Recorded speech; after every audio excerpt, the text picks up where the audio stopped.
ನೇರ ದಿಟ್ಟ ನಿರಂತರ ಸುದ್ದಿಗಳಿಗಾಗಿ ವೀಕ್ಷಿಸಿ ಕೆಎಸ್ ನ್ಯೂಸ್ ಟಿವಿ ಕನ್ನಡ.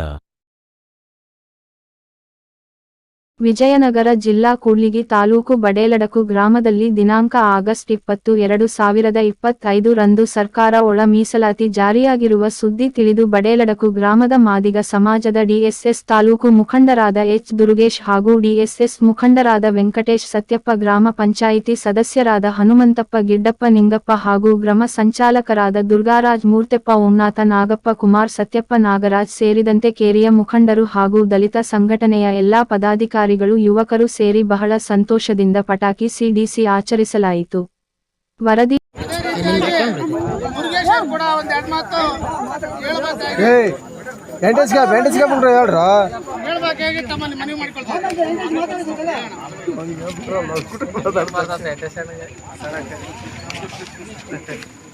ಇಲ್ಲಿ ಎಲ್ಲರಿಗೂ ಗೊತ್ತಿರೋ ಹಾಗೆ ಆಲ್ರೆಡಿ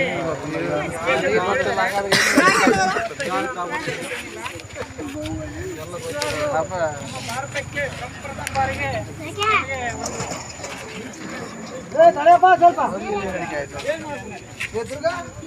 ಸ್ವತಂತ್ರ ಒಂದು 1947ರಲ್ಲಿ ಸಿಕ್ಕಂತ ಎಲ್ಲರೂ ಹೇಳ್ತಾರೆ. ಸ್ವತಂತ್ರ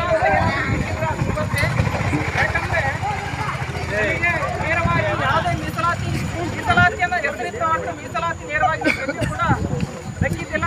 ಈಗಾಗಲೇ ನಿಮಗೆ ಗೊತ್ತಿರೋ ಹಾಗೆ ನಮ್ಮೂರಲ್ಲಿ ಕೂಡ ನಮ್ಮ ಕ್ಯಾಸ್ಟಲ್ಲಿ ಎಷ್ಟೋ ಜನ ವಿದ್ಯಾವಂತರು ಇದ್ರು ಕೂಡ ಬಹಳ ಅಲ್ಪ, ಅಂದ್ರೆ 2 ಇದ್ರೆ ಇವತ್ತು ನೌಕರಿಗೆ ಹೋಗಿರ್ತಕ್ಕಂಥದ್ದು ಒಂದು ಕ್ಯಾಸ್ಟ್ ಮೇಲೆ. ಆದರೆ ನಮ್ಮ ಒಂದು ತುತ್ತನ್ನ, ನಮ್ಮ ಅನ್ನವನ್ನ ಬೇರೆ ಕ್ಯಾಸ್ಟ್ನವರು ಅಥವಾ ಬೇರೆ ಇದ್ರವರು ಅಥವಾ ಸಹೋದರ ಜಾತಿಯವರಾಗಿರ್ತಕ್ಕಂಥ ಹಲವಾರು ಜಾತಿಯವರು ಕೂಡ ನಮ್ಮ ಅನ್ನವನ್ನು ಇಷ್ಟು ದಿನ ಕಿತ್ಕೊಳ್ತಾ ಇದ್ರು. ಅಂತ ಒಂದು ಈ ವ್ಯವಸ್ಥೆಯಿಂದ ನಾವು ಇವತ್ತು ದೂರ ಆಗ್ತಾ ಇದ್ದೀವಿ ಅಂತ ಒಂದು ತುಂಬ ಸಂತೋಷ ಆಗ್ತಾ ಇದೆ.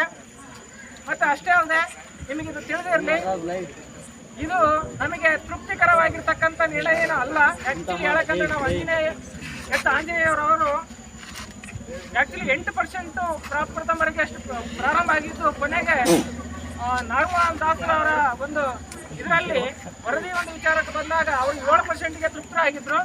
ಆದರೂ ಕೂಡ ಸರ್ಕಾರ ಮತ್ತೆ ಅದನ್ನು ಕೂಡ ಅತೃಪ್ತಿ ಮಾಡಿ ನಾವು ಕೇವಲ 6%ಗೆ ಇವತ್ತು ನಾವು ತೃಪ್ತಿ ಪಡುವಂಥ ಒಂದು ಪರಿಸ್ಥಿತಿ ಬಂದಿದೆ. ಆದರೂ ಕೂಡ ಅದನ್ನು ನಾವು ಒಪ್ಕೊಳ್ಳೇಬೇಕಾಗಿದೆ. ಯಾಕಂದರೆ ಇದು ಕೇವಲ ಒಬ್ಬರ ಒಂದು ವಿಷಯ ಅಲ್ಲ, ಎಲ್ಲ ಸರ್ವ ಜನಾಂಗದ ವಿಷಯ ಆಗಿರೋದ್ರಿಂದ ಇದರಲ್ಲೇ ನಾವು ತೃಪ್ತಿ ಪಡ್ಕೊಂಡು ಇದರಲ್ಲೇ ನಾವು ಸಂತೋಷ ಪಡಬೇಕಾಗಿದೆ.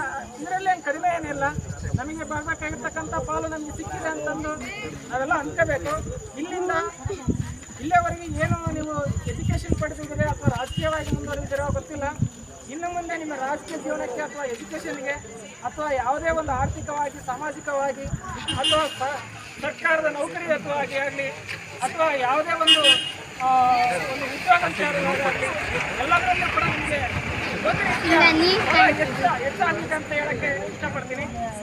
ಇನ್ನು ಮುಂದೆ ಆದರೂ ಕೂಡ ಎಲ್ಲರೂ ಈಗಾಗಲೇ ನೋಡಿದ್ದೀವಿ, ಈ ಸಂಭ್ರಮಾಚರಣೆ ಅನ್ನೋದು ಕೂಡ ಯಾರಿಗೂ ಎಷ್ಟೋ ಜನಕ್ಕೆ ಗೊತ್ತೇ ಇಲ್ಲ. ಈಗ ನಾವು ಬಂದಿರತಕ್ಕಂಥ ಒಂದು ಜಾತಿ ಸಮಾಜದ ವಿಚಾರ ನೋಡಿದ್ರೆ ಎಷ್ಟೋ ಜನ ನಾವು ಇವತ್ತು ಬಹಳ ಇದನ್ನ ಮರೆಮಾಚಿ ಜೀವನ ಮಾಡ್ತಾ ಇದ್ದೇವೆ. ಆಕ್ಚುಲಿ ನಾವು ಮಾದಿಗರಂತ ಹೇಳ್ಕೊಳ್ಳೋದಕ್ಕೆ ಕೆಲವು ಜಾಗದಲ್ಲಿ ನಾವು ಹಿಂಜರಿತಾ ಇದ್ದೇವೆ. ಬಟ್ ಇವತ್ತು ಇಷ್ಟು ದಿನ ಹಿಂಜರಿಸಿ ಸುಮಾರು 17 ಜನ ಸ್ವಾಮೀಜಿಗಳಿದ್ರು ಕೂಡ ಎಷ್ಟೋ ಜನ ಸ್ವಾಮೀಜಿಗಳು ನಾವು ಮಾದಿಗರೇ ಅಲ್ಲ ಅಂತ ಹೇಳ್ಕೊಂಡು ಇಷ್ಟು ದಿನ ಇಟ್ಟು. ಬಟ್ ಇವತ್ತು ಎಲ್ಲ ಸ್ವಾಮೀಜಿಗಳು ಸೇರಿ, ಎಲ್ಲ ಸ್ವಾಮೀಜಿಗಳು ಮತ್ತು ಎಲ್ಲ ಮಠ ಮಾದೇಶಿಗಳು ಕೂಡ ಇವತ್ತೆಲ್ಲರೂ ನಾವು ಮಾದಿಗರು ಒಂದಾಗಬೇಕು ಅಂತ ನಿಂತಾಗ ಅದು ಇವತ್ತು ಸಾಧ್ಯಕ್ಕೆ ಕಾರಣ ಆಯಿತು. ಇದೆಲ್ಲದಕ್ಕೂ ಕೂಡ ಮಾನ್ಯ ಎಲ್ಲ ಸ್ವಾಮೀಜಿಗಳಿಗೂ ಮತ್ತು ಎಲ್ಲ ಹೆಚ್ಚಿನ ವಿಚಾರವಾಗಿ ನಮ್ಮ ಮಾನ್ಯ ಶ್ರೀಮಾನ್ ಸಿದ್ದರಾಮಯ್ಯನವ್ರಿಗೂ ಕೂಡ ಬಹಳ ಕೃತಜ್ಞತೆಯನ್ನು, ಮುಖ್ಯಮಂತ್ರಿ ಸಿದ್ದರಾಮಯ್ಯನವ್ರಿಗೆ ಕೂಡ ಕೃತಜ್ಞತೆಯನ್ನು ಮತ್ತು ಸರ್ಕಾರ ಕೂಡ ಕೃತಜ್ಞತೆಯನ್ನು ನಾವು ಹೇಳಬೇಕಾಗಿದೆ. ಅದೇ ರೀತಿಯಾಗಿ ನಾವು ಇನ್ನೂ ಒಂದು ವಿಚಾರ ಇಲ್ಲಿ ನೋಡ್ಕೋಬೇಕಾದ್ರೆ ನಮ್ಮ ಹೋರಾಟ ಇಲ್ಲಿಗೆ ಮುಗಿದಿರಲ್ಲ. ಇದರಿಂದ ಸಾವಿರಾರು ಜನ ನಾವು ಮೊನ್ನೆ ನಮ್ಮ ಅಣ್ಣನ ನೋಡಿದ್ವಿ. ಎಲ್ಲ ಒಂದು ಇದರಲ್ಲಿ ಅರೆಬೆತ್ತಲೆಯ ಕಾರ್ಯಕ್ರಮಗಳಿದ್ದು ಅರೆಬೆತ್ತಲೆಯಾಗಿ ನಿಂತ್ಕೊಂಡು ಹೋರಾಟ ಮಾಡಿದ್ದಾರೆ. ಇದರಿಂದ ಎಷ್ಟೋ ಜನ ಸಾವು ನೋವುಗಳನ್ನು ಪಡೆದಿರ್ತಕ್ಕಂಥದ್ದು. ಸುಮಾರು 40 ವರ್ಷಗಳ ಹೋರಾಟ ಇದು. ಒಂದು ದಿನ ಅಲ್ಲ, ಎಷ್ಟೋ ಜನ ಊಟ ಬಿಟ್ಟು ಅಹೋರಾತ್ರಿ ಕೂತಿ ಎಷ್ಟೋ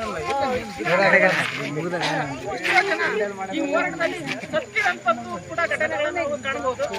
ಅವರೆಲ್ಲರ ಪರಿಶ್ರಮ, ಅವರೆಲ್ಲರ ಒಂದು ಸಾಧನೆ ಇವತ್ತು ನಮ್ಮ ಈ ಒಂದು ಗೆಲುವಿಗೆ ಕಾರಣ ಆಗಿದೆ ಅಂತ ಹೇಳ್ತಾ ಇವತ್ತು ಸಂಭ್ರಮಕ್ಕೆ ನಿಜವಾದ ಕಾರಣಭೂತರಾಗಿರ್ತಕ್ಕಂಥ ಎಲ್ಲ ನಮ್ಮ ಹೋರಾಟಗಾರರು, ಎಲ್ಲ ನಮ್ಮ ಹಿರಿಯ ಬುದ್ಧಿಜೀವಿಗಳು ಮತ್ತು ನಮ್ಮ ಮಾದಿಗ ಹೆಚ್ಚಾಗಿ ಹೇಳ್ಬೇಕಂತಂದ್ರೆ ಆಂಜನೇಯವನವರು ಮುಂದಾಳತ್ವದಲ್ಲಿ ಇದು ಬಹಳ ವಿಜೃಂಭಣೆಯಿಂದ ನಡೀತು ಮತ್ತು ಇದಕ್ಕೆ ಹೆಚ್ಚಾಗಿ ನಮಗೆ ಆಂಧ್ರ, ಕರ್ನಾಟಕ, ತಮಿಳುನಾಡು ಮತ್ತು ಕೇರಳ ಎಲ್ಲ ರೀತಿಯಿಂದಲೂ ಕೂಡ ಸಪೋರ್ಟ್ ಮಾಡಿದ್ರು.